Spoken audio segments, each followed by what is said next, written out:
following is a Comfortably Zoned Radio Network production.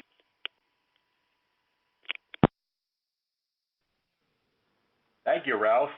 Tonight, I am going to discuss conservative cults of personality and how those forms of pagan idolatry have helped to undermine American democracy since 1980. Cults of personality are not new in history. They've existed for millennia.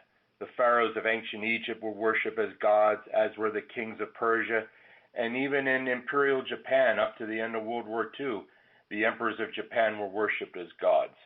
Roman emperors too were worshipped as gods, either for political purposes in order to maintain order in certain provinces of the Roman Empire, or as depraved forms of egomania as expressed by such examples as Emperors Caligula, Nero, Domitian, and Commodus.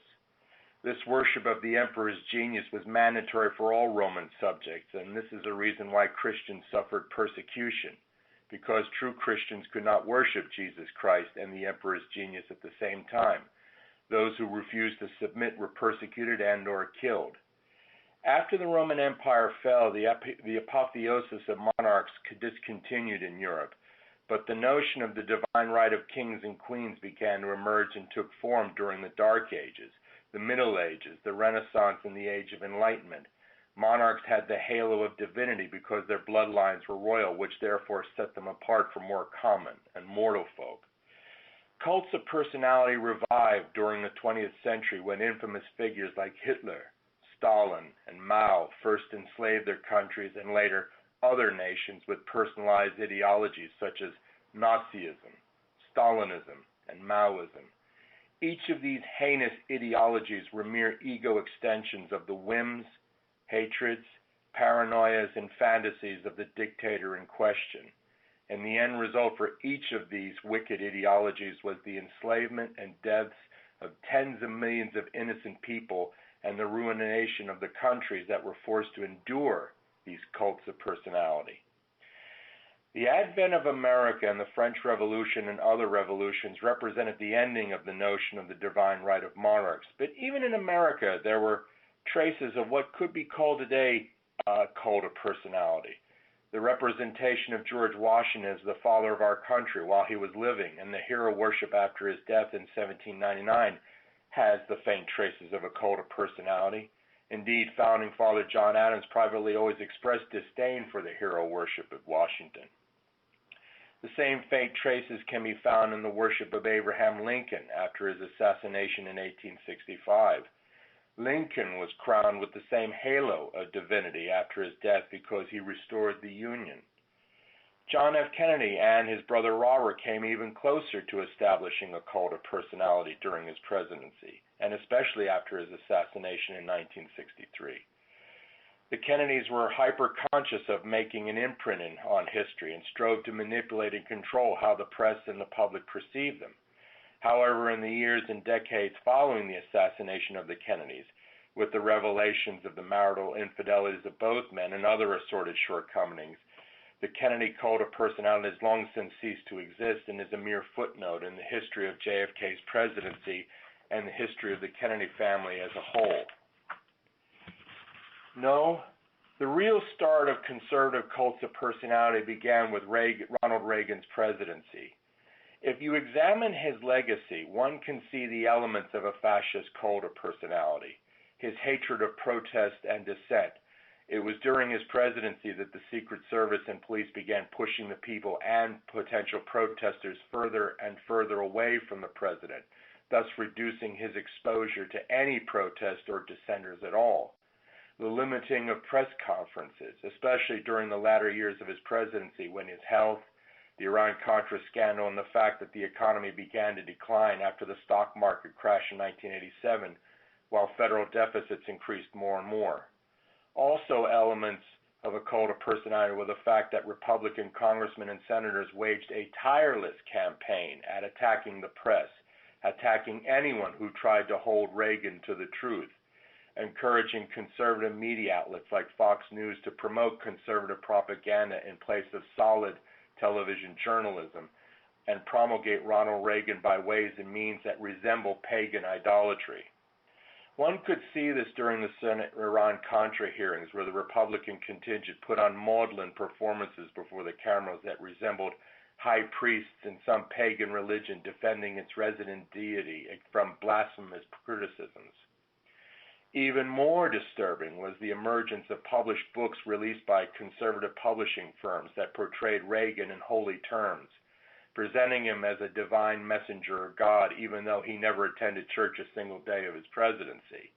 I have personally seen these tomes and have been struck at how desperate the need to create a cult of personality existed in America.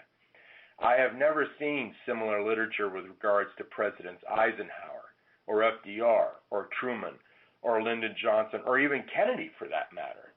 It all began with Ronald Reagan. And for all the conservative attempts at proclaiming Ronald Reagan a god, they conveniently ignore the sad fact that during the 1980s, which were indeed a cruel decade for Americans, if you had money, then you did quite well, but if you didn't have money, then you suffered.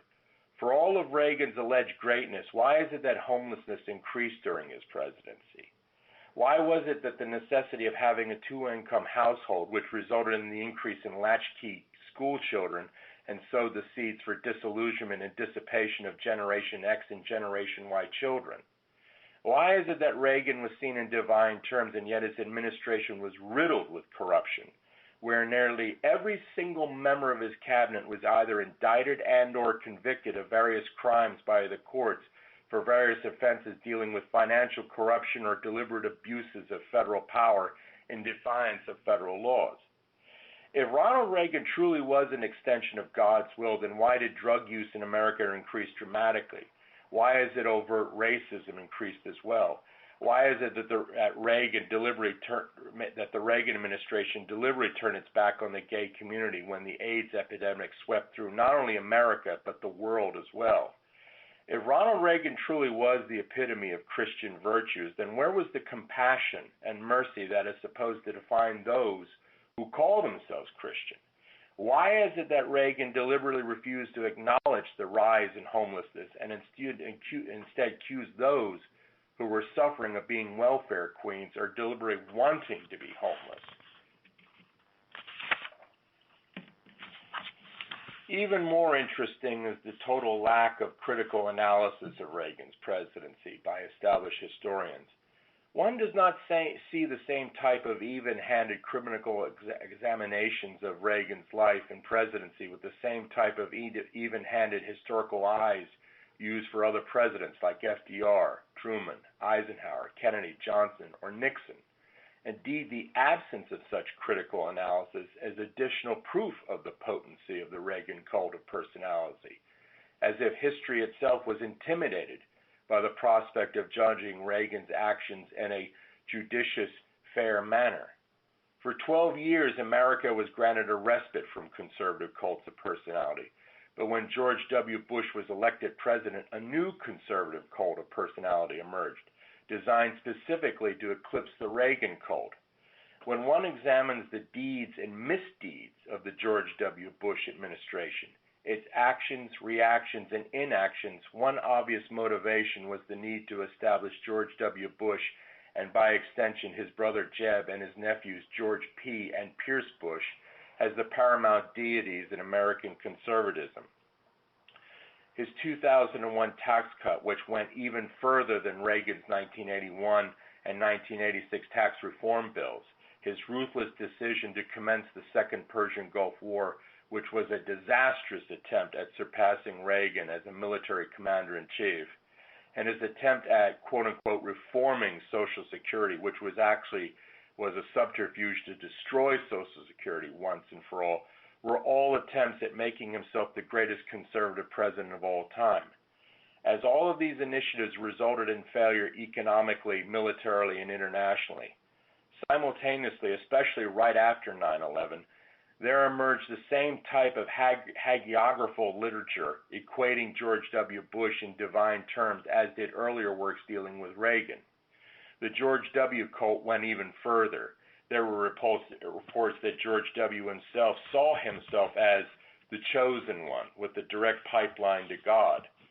Like Reagan's presidency, the same cruelty and the same failure to show any compassion revealed the dark side of the so-called Bush cult of personality. The end result of George W.'s incompetent egomania was the greatest recession in American history since the Great Depression of 1929 and the loss of tens of thousands of American lives in Iraq and Afghanistan, and hundreds of thousands more lives destroyed by the physical and emotional scars brought on by those costly wars. The failure of the George W. Bush cult of personality can be seen in the 2008 campaign, where all the Republican candidates invoked the spirit of Ronald Reagan and not the spirit of George W. Bush to try to woo American voters who opted for Barack Obama instead.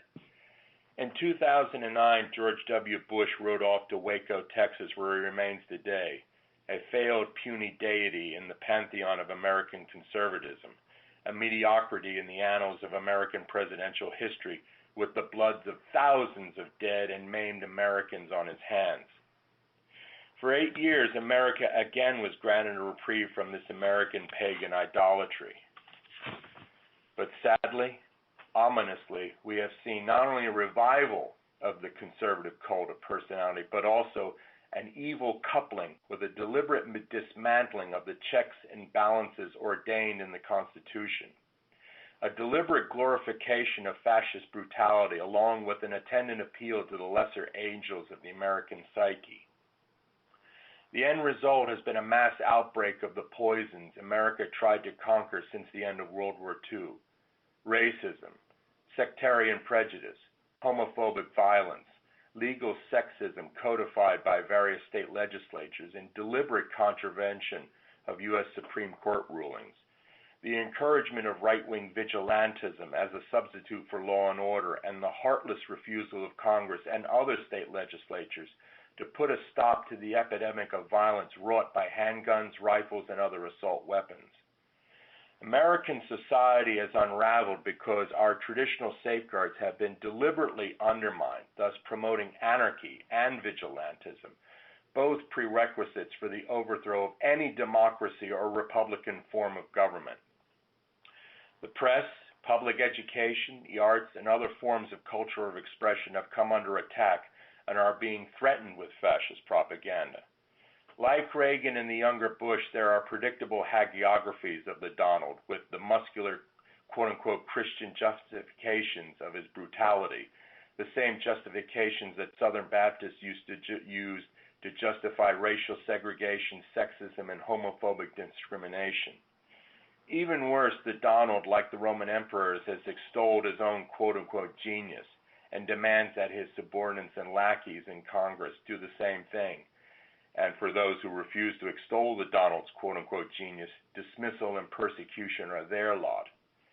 If this continues, will one day the Donald, like the Roman emperors, proclaim himself a god and demand worship and sacrifice to his genius? Will the Great Seal of the United States, which states "In God we trust," be replaced with "In Trump we trust"? In any dictatorship, anything is possible. And in any dictatorship, the worst possibilities one can imagine usually become real. If you think I am exaggerating my apprehensions about this issue, then allow me to share with you something that happened to me in April 2018 that serves as evidence about the dangers of conservative cults of personality. In April 2018, I was vacationing in North Carolina, and I paid a visit to a distant cousin of mine who lives in the extreme southwest corner of the state of Virginia, a town called Galax, a town that has seen better days. It used to be it was an industrial town, but it's very much depressed these days. And I went there with the sole intent of making a social visit, and yet she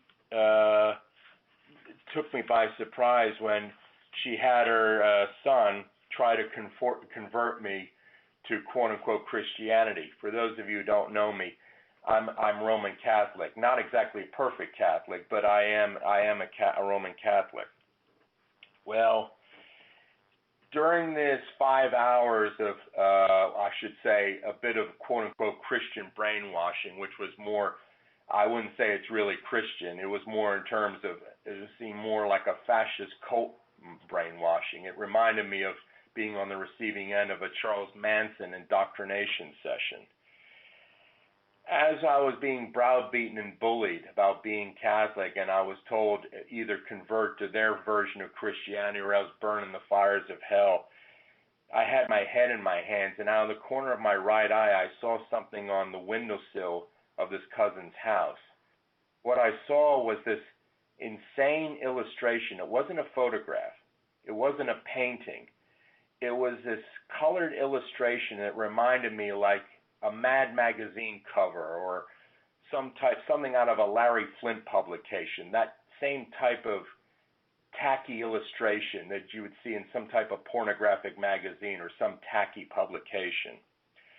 It was an image of Donald Trump standing on the White House lawn, and the White House is in a dark silhouette, and it was in a storm. There are storm clouds, lightning bolts and storm clouds hovering over the White House. And Donald Trump is standing on the front of the White House lawn, and he's got the American flag draped over his right shoulder.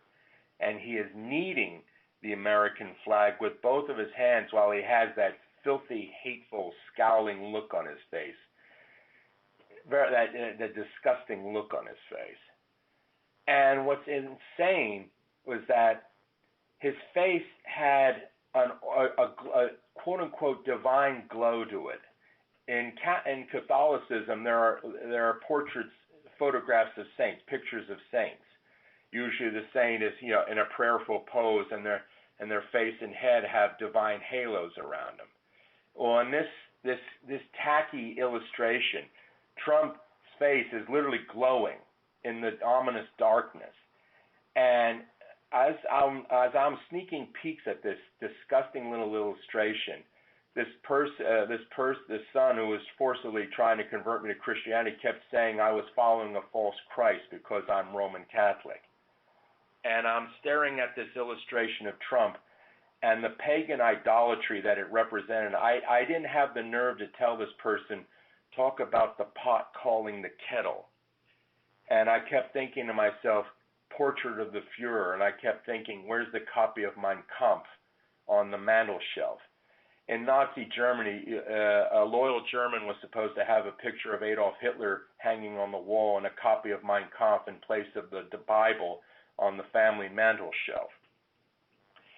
And I will never forget that experience for as long as I live. Fortunately, I was able to avoid being converted to his pagan form of Christianity, his fascist form of Christianity, and I am still happily Roman Catholic, and hopefully to die Roman Catholic as well. When confronted with that type of pagan idolatry, then not only democracy is threatened, but the spiritual health of America as freely expressed by the First Amendment is threatened as well, because those faiths condemned by the Donald and his fascist stormtroopers face future violence and oppression, which will augur in, as Winston Churchill stated in his finest hour speech of 1940, a new dark age. The only way to counter this pagan idolatrous supernaturalism is through action, through vigorous application of our civil rights as free Americans. We must not remain silent when faced with attempts at suppressing our freedoms. We must protest. We must act firmly and forcefully to uphold the laws when those laws are threatened by evil forces within as well as without. We must defend those too weak to defend themselves, and we must reaffirm what is being taken away from us. Remember, as the 18th century British parliamentarian Edmund Burke once said, quote, "For evil to flourish, it is required that the good do nothing," unquote. Next week, ladies and gentlemen, we will discuss my predictions about what will happen in America the day after the 2020 presidential election. Thank you, and good night.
The proceeding has been a comfortably zoned network production. You are advised to keep your dreams wet, your humor dry, your children and grandchildren out of military recruiting offices and off the laps of clerics who wear dresses. Thank you for listening, everyone. Happy trails.